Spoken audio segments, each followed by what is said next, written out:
Hello and welcome to my first RBY recap for SPL13.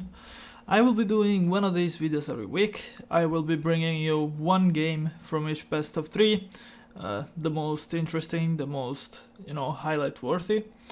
And it will not be as in depth as the previous videos I made, I would say. It will just be sort of, if you've missed the action, you can catch up here and hear some of my thoughts on the ongoing tournament. I will be doing this every week, so hopefully you enjoy it. Let's jump right into the games. And we start with Troller against Hayburner. This game was played very early on in the week, I think on Monday. This is game 2 that I will be showing you. Game 1, it was very quick, it was over in 20 turns because Troller, we scouted this thing. I prepped with Troller, so I knew what he was going to do. We scouted that Hayburner on Starmie versus Gengar leads. He likes to Blizzard expecting Chance's Witch. And we decided we would lead Gengar and Thunderbolt, and the Thunderbolt crit Starmie. And so that was game over pretty much on turn 1. Very quick game, not really anything to see there. Hayburner was, after that turn 1, he never really had a chance. Game 2, much more interesting, much more closely fought. We have Jinx against Alakazam lead. We see, standard Jinx stuff, a quick wake, not really a lot to see. And now we see on this turn, Troller going in, Tauros on rest, bring it.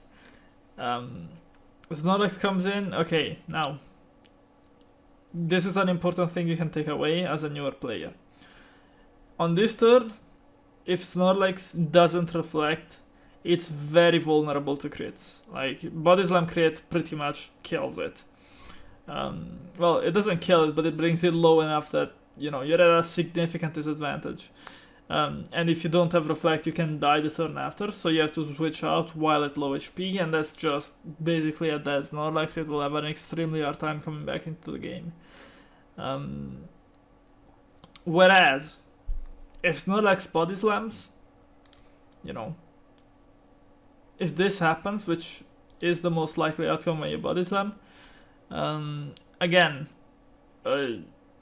sure thing, you've gotten ship on Tauros, but now what are you doing? Like, you cannot reflect, you cannot rest, your Snorlax is in trouble again. And so, you can reflect, but you risk dying to Slam plus Hyper Beam on just rolls, and you even risk dying to any crit on any turn.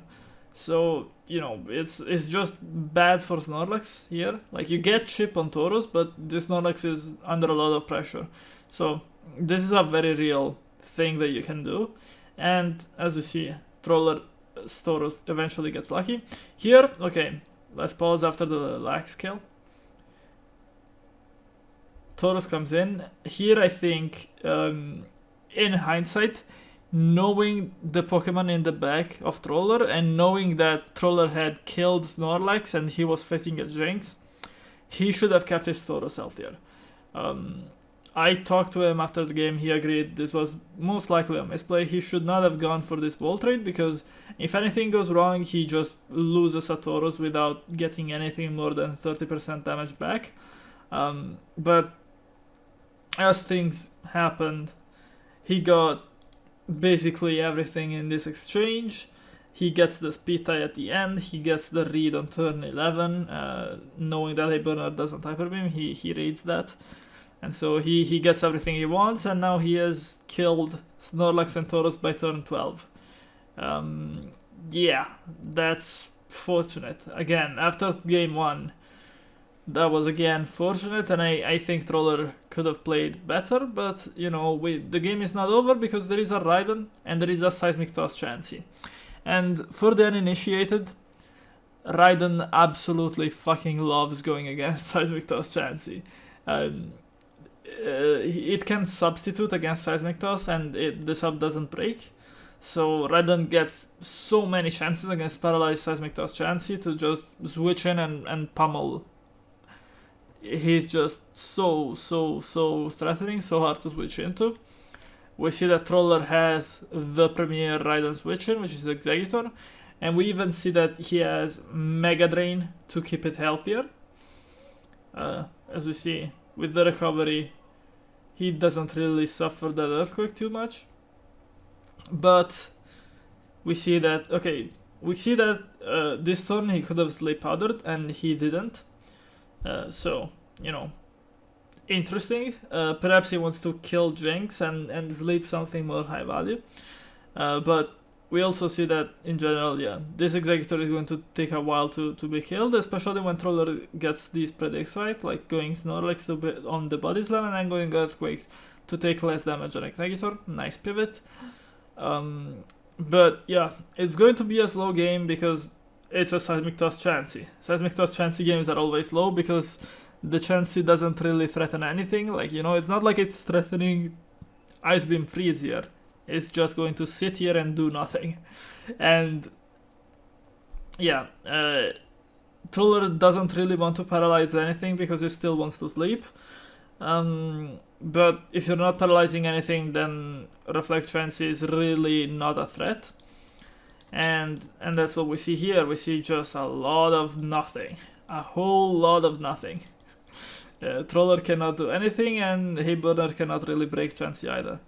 So this is a turn where something can happen. Jinx rests, Troller gets a Tauros turn, but Starmie doesn't get paralyzed or created by the Body Slam, so nothing of interest really happens.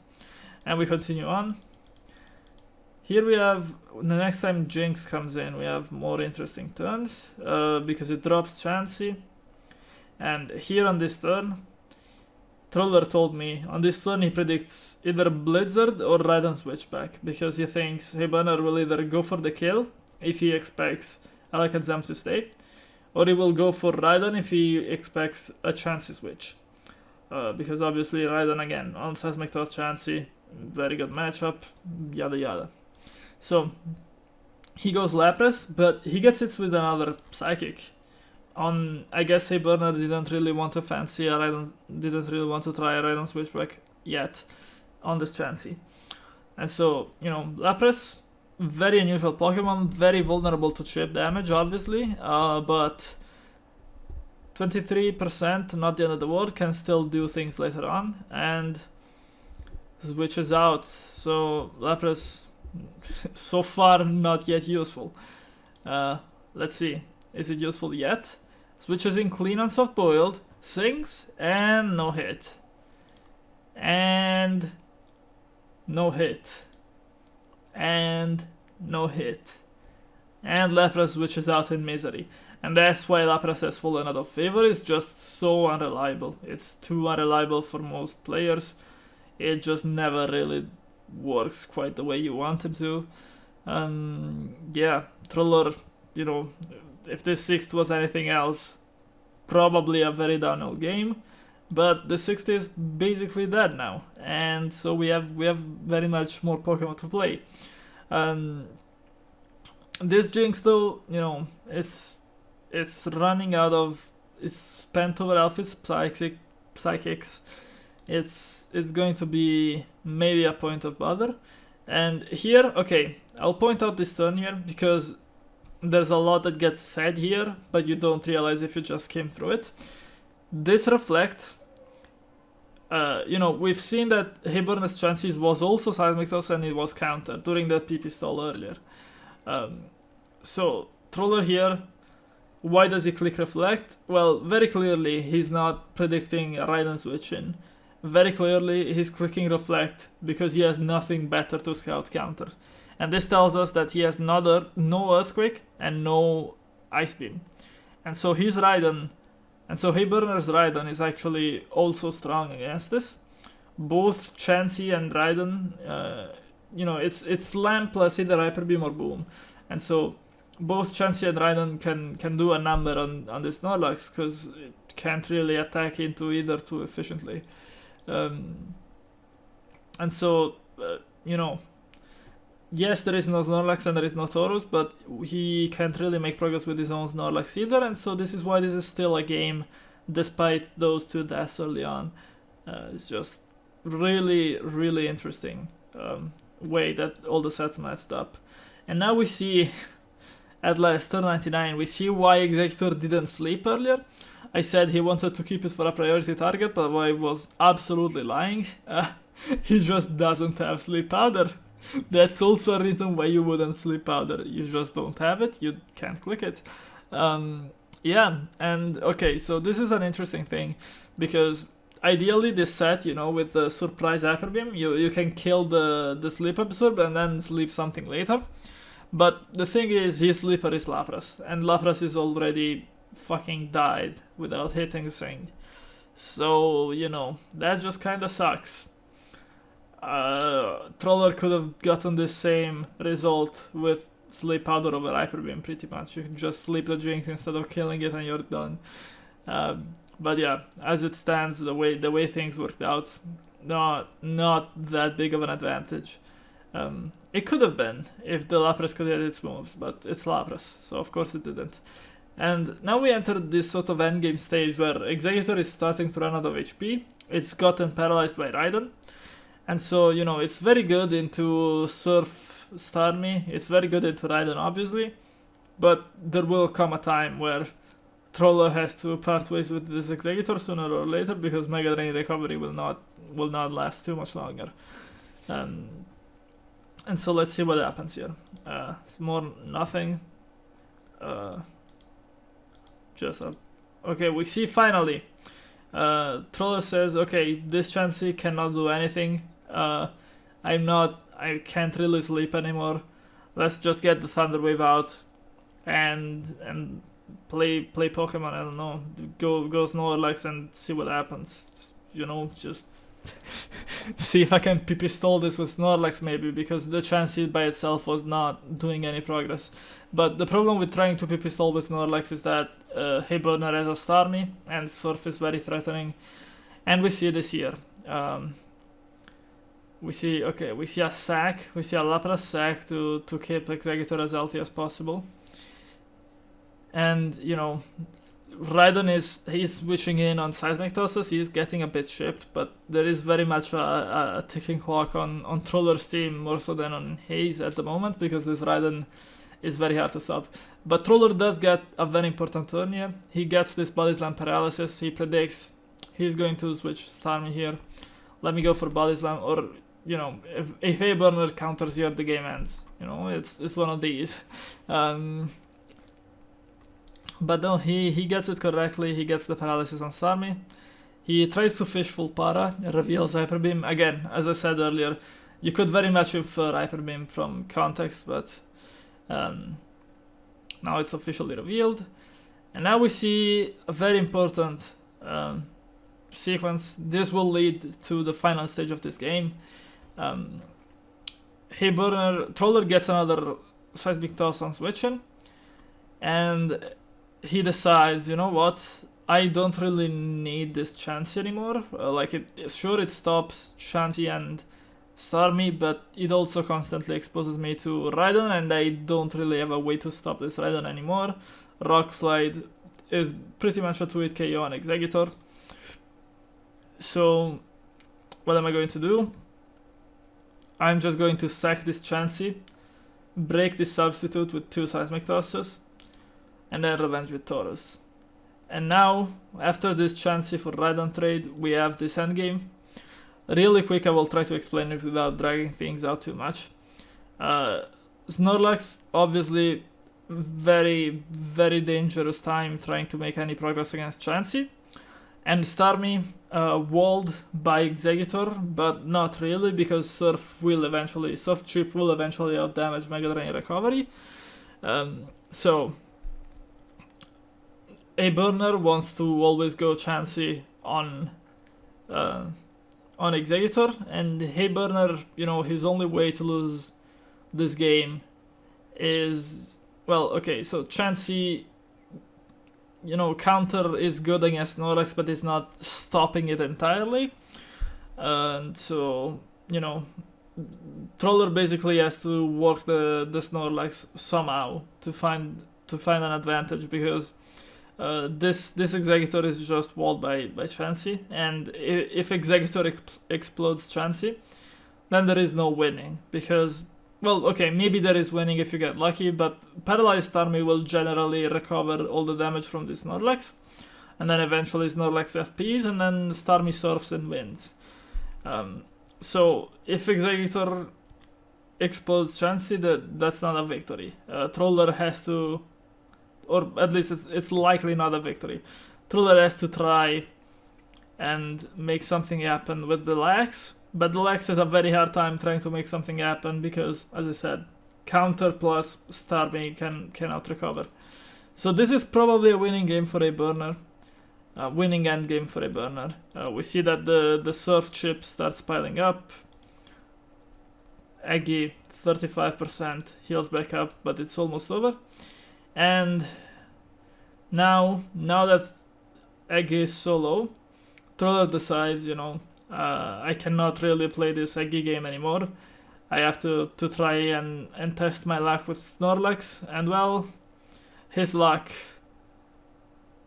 is indeed very much present, and he wins an endgame that he probably had no business winning. This looked favorable for Hayburner. Obviously, this game you have to mention, Troller got lucky first with the Tauros Mirror, and then he got unlucky afterwards with the Sing misses. If either of those things goes the other way, we have a different game on our hands, but Troller gets lucky again in the end game with Lax killing Starmie, and that's how this game ends. So all in all, wow, a lot of takeaways from this game. First of all, teams were wild. Seismic Toss Chansey on both teams. What? Then, Lapras in 2022. What? 4 attacks Executor? Huh? A lot of odd things, and that's what I like about SPL. Because people are trying so hard to counter style the opponents and really dig into specific tendencies, you see a lot of things that aren't exactly meta being brought up again, because you're not really trying to bring a good team, you're trying to bring a good team into your specific opponent, and that allows you very often to go into deep techs that you don't see in normal games, and that's very cool. But yeah, text aside, on the series, it's a good showing from Hayburner. I have to say, despite losing 0-2, Hayburner played fine. He didn't really get to play game 1 because turn 1 crit on Starmie, and he was just always so far behind. He needed miracles to save that one, and he very much did not get any miracles his way. And game 2, he played a solid game. He really, as you saw during commentary, it really didn't have much to criticize from him. I would say probably he could have been cleaner with the ride-on play, but ride-on play always comes down to, mind games and switchbacks. And so it's always a lot easier to say, haha, should have been cleaner, than it is to actually, make those reads in game. Like, it's fucking difficult to read Troller and get ride-on in on him. But yeah, I don't know. Hayburner with, I think, a good showing. And Troller, game 1, he did perfectly fine. He had a good plan and he got lucky with it. Nothing much to criticize. But game 2, this Lapras, weird choice. I told him in prep, I don't like it, but if you like it, go for it. He went for it. It did not work out. Yeah, I don't know. He looked more vulnerable than he usually does, but he gets away with it. He gets fairly lucky and gets away with it. So that was Troller against Hayburner. Interesting set. The second game of the week was Serpi against Mako. And I'm bringing you the game 1 because I think it's just the most interesting in terms of preparation and in terms of matchup. So let's just see what happens. We have Jinx against Gengar and we have Explosion turn 1. Now this is a very interesting idea that you can do, because Gengar and Jinx obviously already a very winning matchup with Hypnosis into Lovely Kiss. If Hypnosis hits, you get your sleep and you deny theirs. But you don't even need to rely on Hypnosis hitting if you know that the Jinx is going to stay in. Sometimes some players will switch out Jinx because they really want to get sleep of their own, so they want to preserve the Lovely Kiss. But if you have a feeling, or if you have a preparation of some kind that tells you that the Jinx will stay, then Gengar's Explosion almost always kills. I think it's like 97% roll or something silly like that. So completely fine play that you can do. And yeah, totally works out for Mako here, because that is indeed the plan. She brought Gengar and she brought a backup sleeper. And we see here immediately, Executor comes out. Now, I'm not sure if it's worth it risking, if the Starmie is Blizzard, very bad things. But again, I can't say I've done extensive research. Maybe this is also prep. Maybe Serpi doesn't like Blizzard Starmie with Jinx. That's plausible, because, stuck too many ice moves or something. So if this was research, again, well done, because completely Starmie is Surf T-bot, cannot damage Executor effectively. Now we see Chansey come in, and we see another explosion on Chansey. And now look at Serpi's team. Jinx is gone, exploded, Chansey is exploded, and Starmie is leaping. This means that there is Tauros, Snorlax, and an unrevealed, unknown 6th Pokemon. And usually in these situations, Pokemon with Thunder Waves and Pokemon with, strong special attacks, they will be very, very good. And Mako already has an Executor, which is indeed a Pokemon with a strong special attack. So this idea, early game, just completely puts Mako in the lead. It's like, obviously it's a good matchup. Obviously, if Serpi doesn't bring Jinx, then completely different game. But in this specific matchup, absolutely destruction. And this is just preparation. This is just, making a good call in the team builder. This is not difficult to play. It doesn't take a genius to click Explosion 2 times, So there we go. We have Chansey come in, and now Serpi cannot take a T-Wave on any of his back Pokemon, and so now this Bolt Beam Chansey is just completely free to go to town on this Starmie, and now Starmie has to switch out because you don't want to allow Executor to sleep again. And now Snorlax has to get paralyzed, and now we can skip ahead a bit because Chansey has the safety of Thunder Wave. This is okay. We can talk about this play a bit. Usually, we see here Chansey takes a Body Slam and then switches out at 56. Now this is reasonable in that your opponent very likely will rest on this turn because they predict that you will soft boiled, and they predict that you will stay in and not threaten immediately. So it's a good way to get Tauros in safely on a rest. But the problem is now you've switched out your Chansey at 56 HP, and it's not sure that you will get a turn to heal her properly against things like Snorlax and Tauros. Especially Tauros, this Chansey could threaten Thunder Wave, and now it cannot anymore. Sorry about that. So that's a big thing. And now we see that the Tauros, once it gets in on Snorlax, it slams a couple times, does not get crits, unfortunately for Mako, and then goes for Hyper Beam to finish it off, but finds Rhydon. But still, even with this Rhydon prediction, Tauros is just completely healthy enough to fire off a Blizzard before going down. And now this leaves final boss Alakazam. You have Snorlax in Psychic range, Rhydon in Psychic range, is just Tauros. And so Tauros will have to eat a Thunder Wave here. And, well, Tauros has chances to win this. Crit Body Slam can straight up kill if it rolls high, and, things like that. But generally speaking, Alakazam will win this more often than not. I think perhaps it was cleaner here on turn 24. after this Tauros death. I think it would have been cleaner to go Chansey and just Ice Beam. Because here if you have Chansey, you Ice Beam down Raiden. Well, I suppose like Serpi can go Starmie first and then revenge kill with Tauros, but now Tauros has to play an Hyper Beam Mind Game and you have your Executor, and if it gets it wrong then Executor has to leap open and it's just completely game over.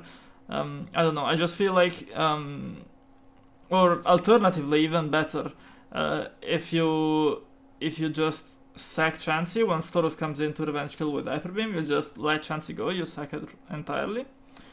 And then you go Snorlax, or sorry, you go Executor to revenge kill, and then the opponent cannot switch in on Executor with anything because everything dies to Psychic. So you can just Psychic then boom, or Psychic twice, or just boom straight away, or whatever. You just have a pretty clean endgame route that doesn't have to play this Alakazam versus Tauros 1v1. I think that would have been better for Mako. I think, you know, when you're playing teams that are this sharp, this aggressive, few turns like this turn 26, one turn here, a crit can completely decide the game. So maximizing your odds is very important. I think there was space for Mako to do better. But I think overall, absolutely just completely blended Serpi in the builder, got an incredible matchup. And then we see that nothing bad happens to Alakazam. Well, it gets crit, but it doesn't die. And so it cleans up. And this was game 1 of the series. And then we went on to see in game 2, Serpi got an early freeze on Mako's Chansey. And in game 3, Serpi missed Chansey Sing as Mako pressured with Raiden. And so those two games, they were both relatively highly influenced by luck, I would say, and so they went one way each. So I would say overall Mako fair winner of the best of 3 based on this complete, you know, matchup dominance in game 1. You know, there are some arguments on whether matchup is, on how much of matchup is skill versus luck, because at the end of the day, you know, you don't know what your opponent is going to bring, no matter how much you scout them. But you know, one way or the other, there's a good matchup in Mako's hands, and that was usually a trend last year as well. I would say when Mako had a very good record, she got a lot of good matchups to facilitate that, and maybe that's one of the sort of intangibles that you don't see when they play, but if you constantly get a bit of an edge in the builder, then overall it will stack up to a considerable advantage in the end. So yeah, there's my read on this series. I think Serpi, not a ton that he could do in this matchup. Mako definitely in the driver's seat. I like this team choice. I think it's very, very interesting to bring 3 explosions plus Alakazam in the back. Absolutely fascinating type of just complete offense. I really, really like that sort of thing. And yeah, not the cleanest in game 2 and game 3. I have criticism for a few things for both players, but I would say definitely deserved for Mako easily. And overall, fairly entertaining series as well, just from a spectator point of view, you know, 31 turn game, that's pretty quick. So yeah, that's my take on this. And now, third game of the week was my own. I was playing against Chuva. Okay, so I will briefly talk about my prep, because it explains a few things of, you know, why I brought what I brought. I scouted a lot of Cloyster, like nearly 50% Cloyster in the few tournaments leading up to this. And I scouted a ton of Ice Beam Chansey with no Thunderbolt, you know, Ice Beam Sing, Ice Beam Counter, or, you know, things like that. And so, that was my, like, the big thing I had about Chuva, and it turned out to not be true. And so I had to play rather unfavorable matchup game 1, because I went pretty hard on trying to not maybe like counter, but at least have a good matchup against that. And so I found myself in a matchup that was it's not bad, but it was a bit unfavorable, I would say. And I got an early freeze in game 1, but then he got a few annoying things back later. He got like few bad full paralysis from my Chansey, if I recall correctly. I think I lost a Taurus War, things like that. You know how it is with RBY, like I got one big thing and he got a few small things back. And in the end, game 1 came down to a speed tie between our Alakazams, and mine Seismic Tossed first, and so I won that one. But it definitely could have gone either way. So, interesting game, but I am up 1-0, and this was game 2.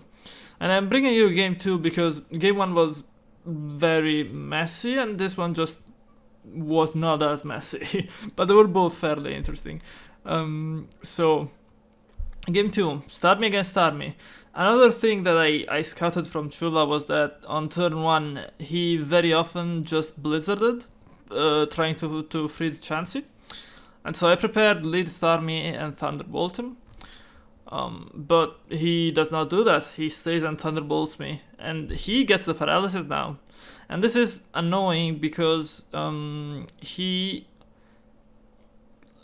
basically have to switch this Starmie out, but it's my sleep block, but it's already at 50%. And so this is like just unpleasant, and he does a very nice tempo play here, going Executor first. So now he forces a mind game, because presumably he has a move to try and kill this Starmie on top of Psychic. And obviously he's pressuring Sleep Powder against Chansey. But I get the read here, I go Starmie on sleep, and so we can play a game of Pokemon. I get my Starmie healed up, and I think I T-Wave. Yeah, I get T-Wave, and then I just recover a bunch. I try to see what he's going to do, because if it's just Psychic and normal moves, he's going to take a while to break me. So I just sit here and recover a bit. He tries to Sleep Powder predicting my switch out. But no, I'm just sitting here, I'm recovering, and once I get that FP, I realize that like now is a turn where he will try to continue Psychic, presumably, and he will try to actually go for the kill on Starmie. That's what it's a read, obviously, he can easily Sleep Powder on that turn, but that's what I guessed, and he went for Mega Drain, which I'm a little surprised he didn't use it earlier, because if I get an FP on the wrong turn after you Mega Drain me, this Starmie is dead and you're getting sleep off. So I'm a bit surprised that he only clicked it now, but it worked out for me because I get out with my Starmie, and not only that, my Lapras, paralyzed Executor, trying to hit Sleep Powder, 75% times 75%. It's more than 50% in his favor to hit Sleep Powder here, but it's reasonable. It's like turning Sleep Powder into Hypnosis, essentially. So quite a risky click from him here, honestly. He could probably opt to play slow, but he wants sleep immediately, and he does not get it. Presumably he goes for it because he assumes that I might be trying to sing a switch in, but no, I just will go for the Blizzard. And now I go for Blizzard again on Chansey, and now I switch out. This is something that we saw other Lapras games. I showed you the Troller game already, where Lapras just goes for Sing and misses it and dies, and it's horrible. And I didn't want to risk that sort of thing, so I just switched out there. Because I like my position, I like that Executor is very chipped. I don't love Mega Drain against Starmie, because obviously my sleep block is not very good at blocking that specific sleeper now. But it's playable, and I like this chip on Executor very much. So I just go to my Chansey and play the safe game. Now this turn, this is a very bad FP, because if I recall correctly, I clicked Seismic Toss, and getting this Executor into forced explosion range pretty much would be massive for me. But I FP, and so more work to be done. I go Lapras again because Lapras, I find it to be, basically if I have to sack something to sleep, I would rather have it be Lapras than anything else, because I see that it's an Executor team, so it's a lot less likely now to be Ice Beam Chansey without a move to hit Lapras, and it's a lot less likely to be Cloyster, just because of the Executor, because those two Pokemon that Lapras is good against, they're not particularly synergistic with Executor, so the moment I say Executor, I know Lapras goes down in value. Which is a bit counterintuitive, because you would imagine, you know, strong Blizzard, you can pressure Executor, but not really, because of the implications on the rest of his team. I'm not happy to see this matchup. But yeah, so Lapras is back in, takes another Mega Drain, now I Blitz the Starmie. Now, Starmie stays into Psychic Beam, now I Seismic Toss, and I believe now I Sing. Yep, and luckily I hit through Para immediately, which is honestly quite fortunate. Now Lax comes in, and I go to my own Lax. He scouts counter, which is fair. I go Reflect. I don't want to get Thunder Waved, so I go Chansey. And we have this sort of early game where we're just trying to position around Chansey's Snorlax, try to figure out what's going on. Here I try to Thunder Wave it, because my fourth is Thunder Wave, it's not counter. But I have P, which is also rather annoying, but, you know, now I have to respect Hyper Beam, I have to go Lax. I decide here I would Body Slam, because if I Reflect and then he has Hyper Beam, I can lose my Snorlax against that 60% HP Snorlax. And that's bad. So if I Body Slam this turn, at the very least, even if I lose the tie on the next turn, at least the Snorlax is chipped, it's in range. And yeah, I do lose the tie, so that turns out to be a good decision. Now I go Taurus. I don't Hyper Beam because predictions. There's no reason, it's just a 50-50. He sacks Starmie, which is interesting because my Sing chance is very much alive and his chance is very much not paralyzed. But I presume that he wants to get Snorlax in on my Chansey if it wastes too much time singing, and try to heal it back. So that makes sense. And now we play a Tauros War. I get a crit, but again, I don't want to run into Hyper Beam predictions. Perhaps I should have, well, evidently I should have, because what happens is that we trade another Slam, and then he wins this tie as well. So, you know, a few sequence of slightly inconvenient things for me, not outright, you know, robberies, but full pair on Chansey, lost tie with Laxes, lost tie with Tauruses. Tough. But the game is very open still, and I have a Lapras. And this Lapras is very upset, and I switch back to Chansey, because I really want this healed up. I think this Chansey is extremely powerful. Snorlax annoys it, but it's low, it's chipped.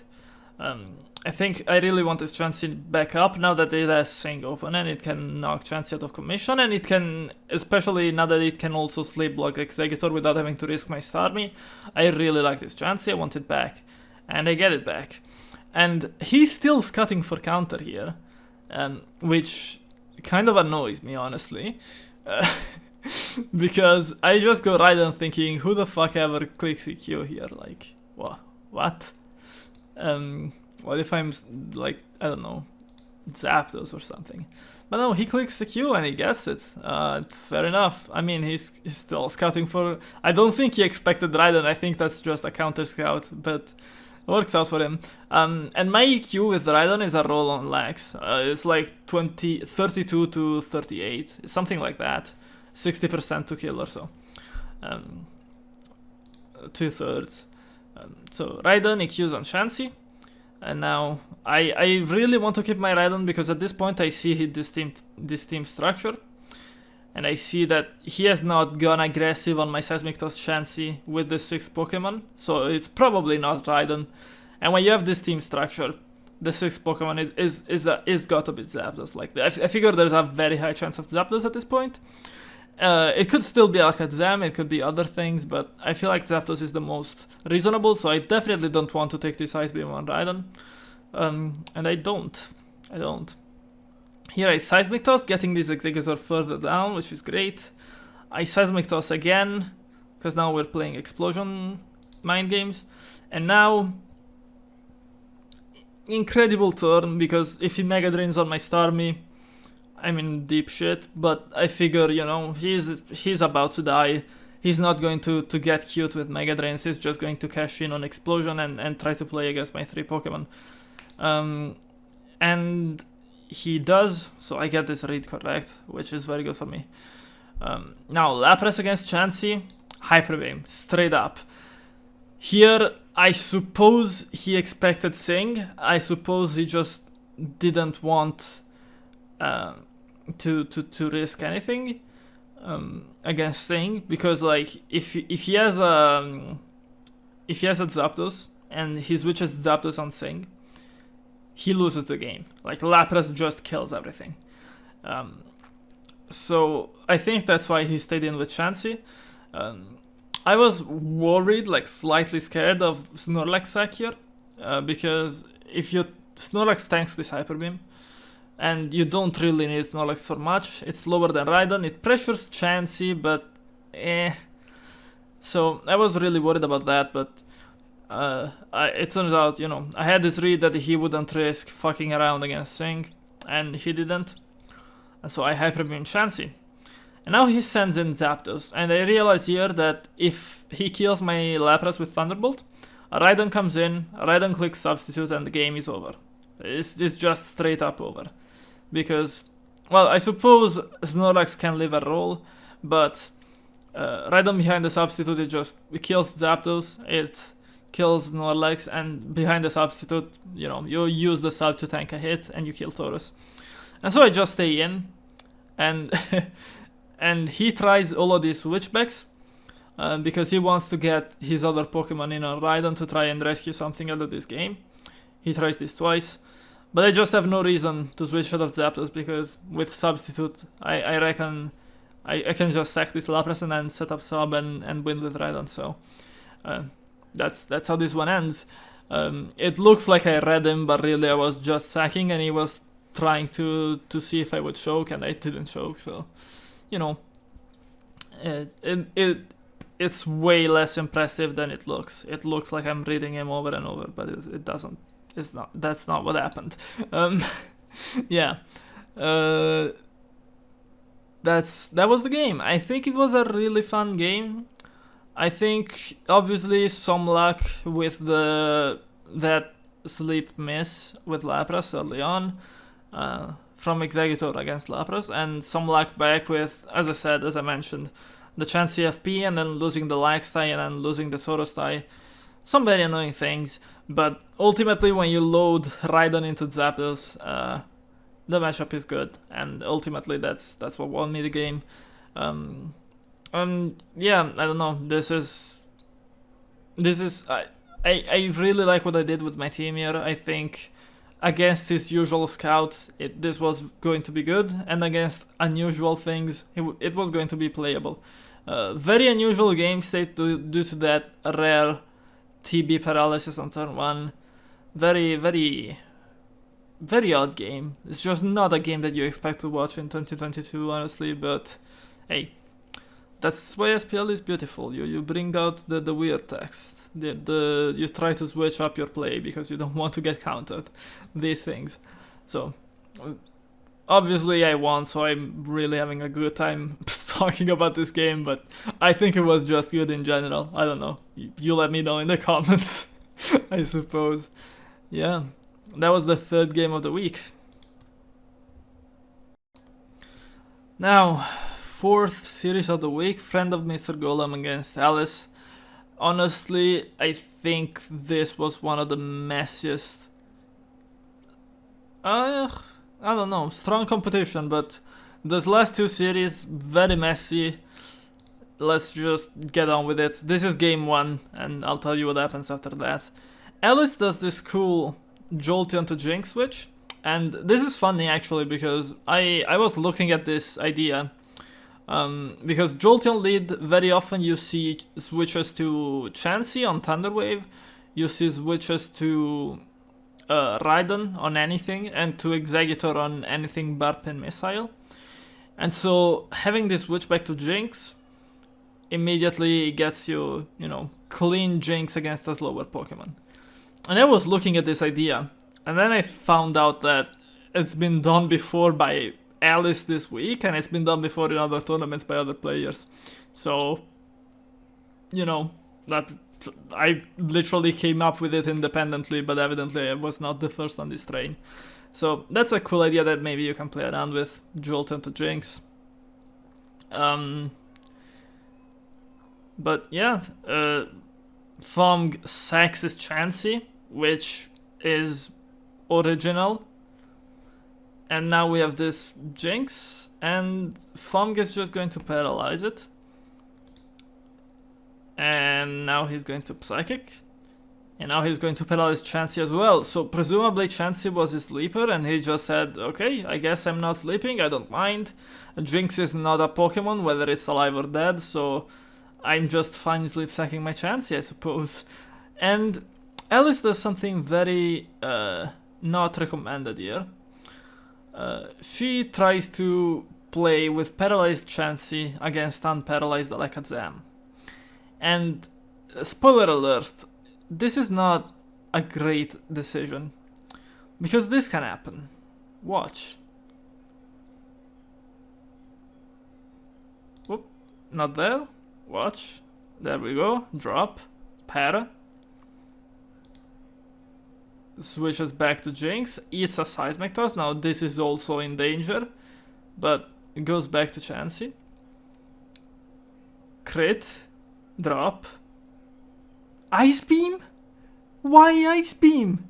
You're dying over here. Your Jinx is halfway dead. Why would you continue to risk Ice Beams? Just soft build a bit. Don't die to these 4 leftover Psychics and you're maybe fine. Don't risk your Ice Beam. Like, the Freezords are so bad, you've tossed 3 Ice Beams. The Freezords are not good here. This is what not to do against Alakazam. And now Chansey is dead.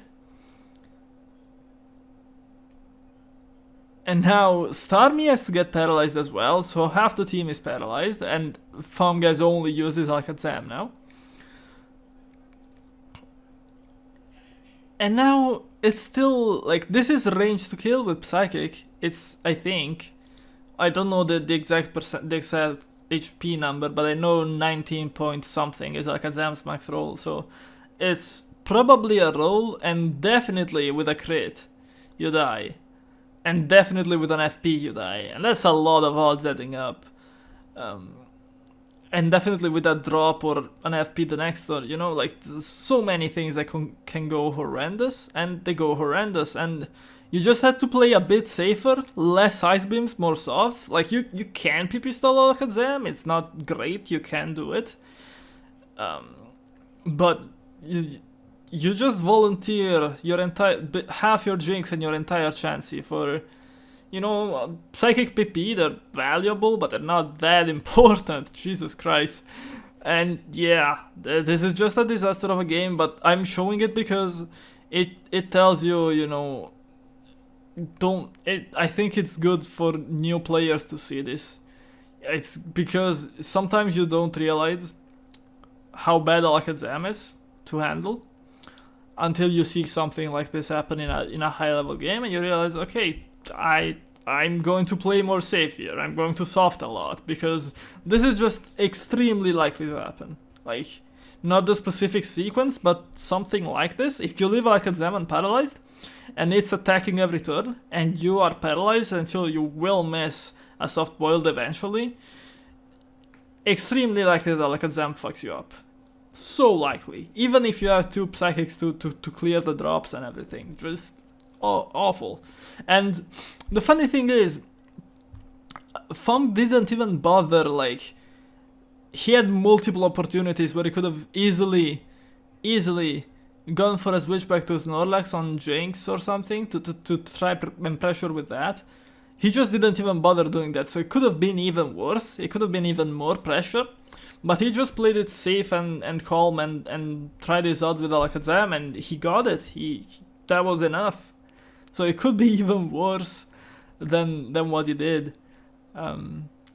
So yeah, I'm just showing this to show you what not to do if you're new to RBY. Don't do this. And now it's just over because Fum's Ice Beam Snorlax gets a freeze on the enemy legs, and then we see Rhydon against Jolteon. And so this game is just done. This Rhydon can set up sub, and it kills everything. Yep, there you go. Now, well, okay, it doesn't literally kill everything because there's a Taurus, but it pretty much kills everything, and getting 40% chip on Taurus is huge. Fum can sack, go Taurus. Gen 1 misses. Dodges an Hyper Beam. Funny end game, but this game is over. It's just over. T-Bolt. Again, cool text, I guess. But yeah, just completely ruined by an Alakazam. Like, you don't need to risk this. You can play it a lot safer. Don't Ice Fish against them with Chansey. It doesn't work. It's asking for trouble. That's all I have to say on this game. And you're thinking, you know, what the fuck happened in the other 2 games? If this is the best you're showing me from this set. Game 2, so much hacks. Very early freeze from Aliss. Won the game. Just no chance from friend of Mr. Golem to come back in that one. Incredible amounts of luck. Unplayable. And game 3, I just think both players played poorly. Honestly. I just think friend of Mr. Golem he took a Thunder Wave on his Taurus trying to catch a double that he did not need to catch at all. I think it's just a lot of plays I disagree with both sides, and I didn't want to be explicitly negative, so I will just leave it at that. I didn't like that one. That's my take on this series, but friend of Mr. Golem eventually wins. But yeah, I don't know. Bad showing from Aliss, honestly.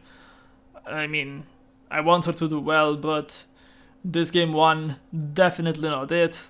Game 3, again, I'm not showing it because I disliked all of it, and that includes her side. Not sold on Aliss whatsoever. I hope she bounces back. I hope she shows a bit better performances, but this is not it. It was cute, like the Jinx Jolteon. I came up with it independently, so it tells you that it's good. Okay, that's just a joke. But no, I like her work on prep, her work on openings, but you have to do better in the actual game. Like, you have to not get murdered by Alakazam like this. Like, you have Starmie and Jinx to clear the drops. You cannot have your Chansey die. Like, that's just not.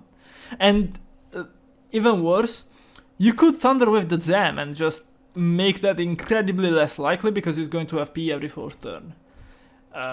He's going to be so much less scary. And Aliss already got Sleep Off on Chansey by that point. So Thunder Wave was free if this Chansey had Thunder Wave, which I hope it did. And it just didn't happen. Alakazam just won. I don't know. Inexplicable. If you're a new player, remember this game.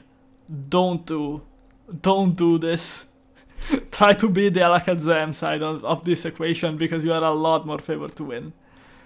Yeah, I mean, I'm sorry to be harsh, but sometimes you have to be. And finally, Nails versus Exiline. Nails has a 1-0 lead because in game 1 he dodged Gengar Hypnosis with Jinx, he hit Love the Kiss, and he froze with Blizzard. First game of SPL he does this. His Jinx is just not the same Pokemon the rest of us use. So that was game 1, and so Nails is up 1-0, and now he's playing a game 2 against Exiline. And we have a Jinx mirror, they trade Love the Kiss, Jinx wakes, go for Love the Kisses again, Nails finally hits. Nails starts blizzarding a bunch. Exiline, okay, he risks a blizzard crit, and if this blizzard crits, which is not too unlikely, it's like a bit under 20%, you lose an entire another Pokemon to sleep. So this is just bad. The odds are not with you here. Like, risk a freeze on something else, it's way less likely. But, okay, whatever. Small misplay. Yeah, we see Starmie come out, and this Jinx is running out of Blizzards without hitting a freeze this time. So, Nails does not pull a Nails on this occasion. In fact, he gets T-Bolt critted. And yeah, Blizzard, that was the 8th Blizzard. That's it, Nails is out. So now what happens? T-Wave. So Exiline is saying, okay, Jinx evidently is only sleeper. I'm not going to get any further use from this. I can just start spreading paralysis because I'm not sleeping anything. Now, he risks Hyper Beam on Alakazam, gets predicted, but it's not a big deal. He gets paralyzed, but it's only a T-Wave. Obviously it's important, but it's not the end of the game. Now, fat team stuff ensues because Alakazam has recovered. Chances are on the field. It's just, the Snorlax is paralyzed, so it doesn't have that much breaking power because Nails can just do this. Wait for an FP. Eventually Exiline switches out. Nails says, okay, I'm out of Blizzards, let me just T-Wave and Seismic Toss. And now he gets Zam in safely, because obviously he doesn't want to get frozen. If he stayed in there, he eventually would get frozen, so that's not what happens. We see just a bunch of positioning. We see Exiline's Chansey reveal counter on that Lax. Perhaps a bit premature, but it's counter revealed. And now it's just, you know, teams with Starmie and Chansey against teams with Alakazam and Chansey, and both the Laxes are paralyzed, so they can't really pressure. It's a lot of boring turns and nothing happening. Chansey reveals Reflect, that's the 4th move finally. This Chansey is running out of soft boils, so that's notable. And this Snorlax reveals Reflect, so it's Body Slam, Hyper Beam, Reflect, Rest. Very standard set. Nails goes Starmie predicting Rest. Rest comes now, so now Snorlax has to switch out for the psychic damage.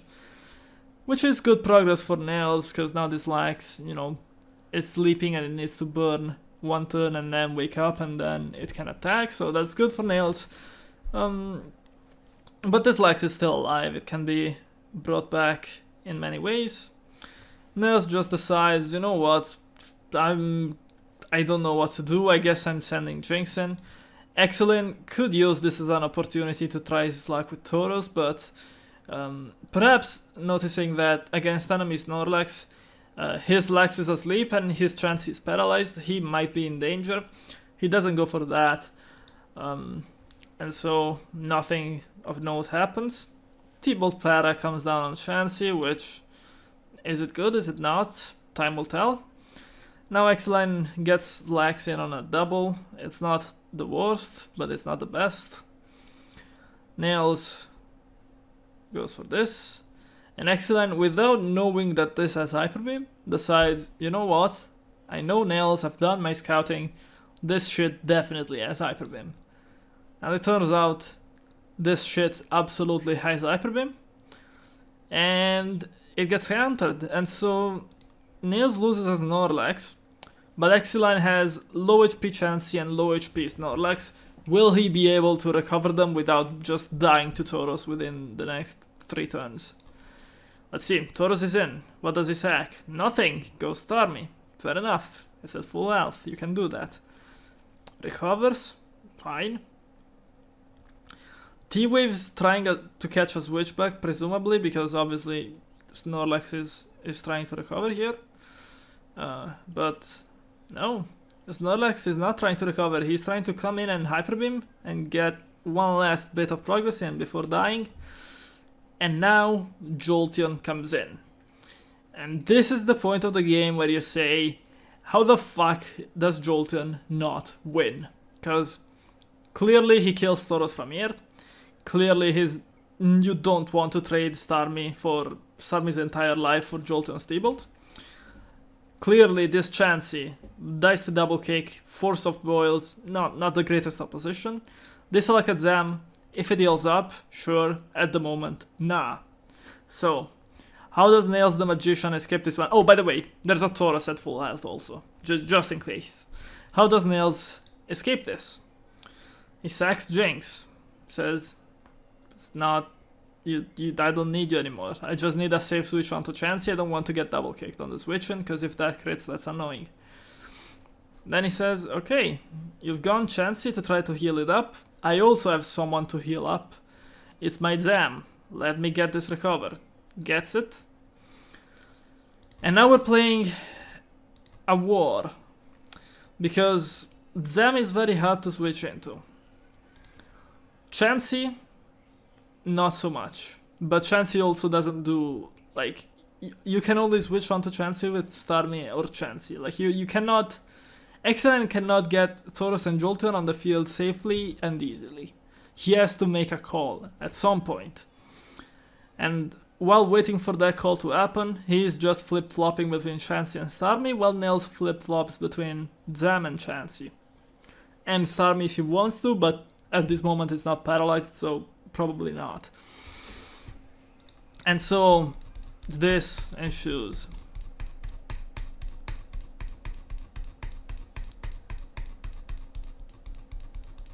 Keep in mind, Chansey has only 3 soft boils. So anytime Exiline's Chansey can counter Seismic Toss damage back, that's pretty big. But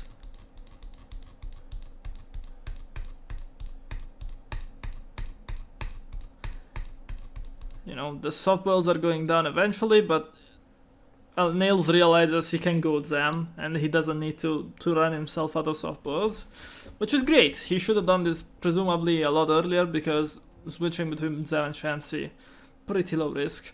But it happens now, and so we have more of this. Oh, whoa, whoa, whoa, whoa, whoa, whoa. What happened? Hold on. That was too fast. And now my browser has crashed. There we go. That's what happened. You can see it in the log. Starmie paralyzed twice in a row. Bad things happened. Rest in peace, Starmie. And yeah, I mean, arguably you can say that Exiline should have been safer and just stalled this out with Chansey for a bit before going Starmie, but I mean, this like a Zam was always a bit difficult to handle, because Chansey runs out of soft boils eventually, and you know, psychic drops are annoying for it, and the moment you go Starmie, Seismic Toss can come and do this to you, so tough spot for Exiline, but Nails definitely gets this exceedingly quickly.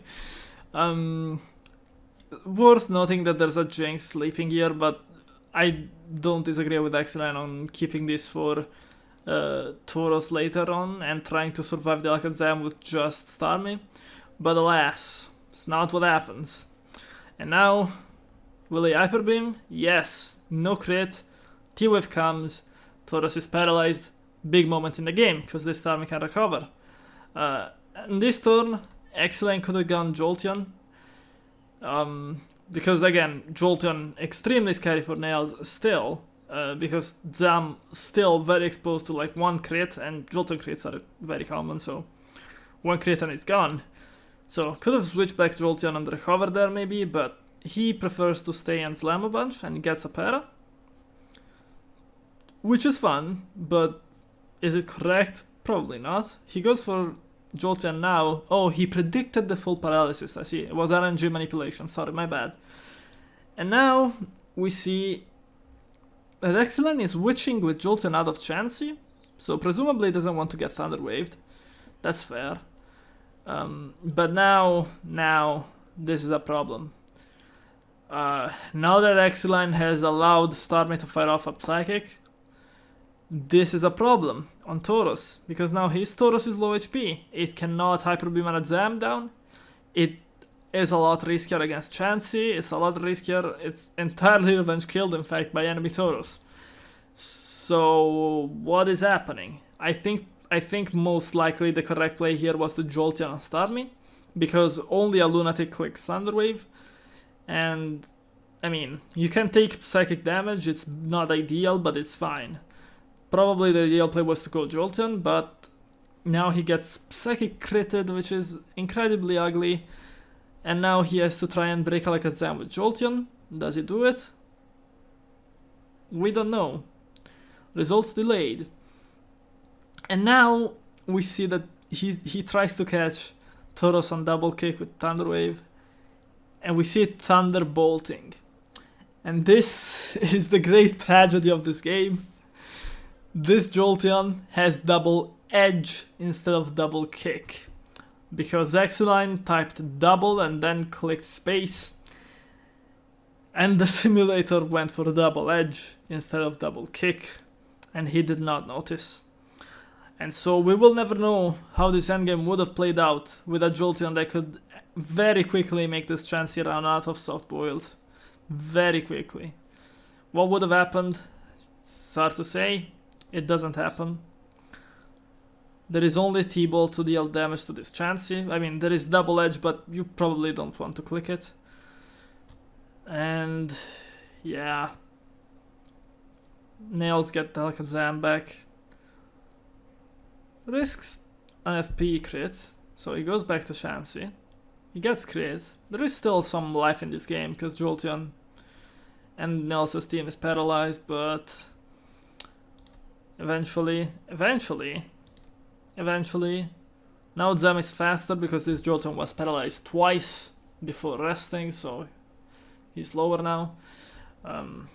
But Nails, again, not wanting to risk a crit on this Alakazam too much, which perhaps he should have, but perhaps also this is completely fine, because obviously now that Jolteon is lower, it has to switch out. And now it takes a Seismic Toss, and now like it basically cannot get progress done without getting T-waved. But Excellence Chance is also running out of ways to damage this Chansey. There's only a few Ice Beams.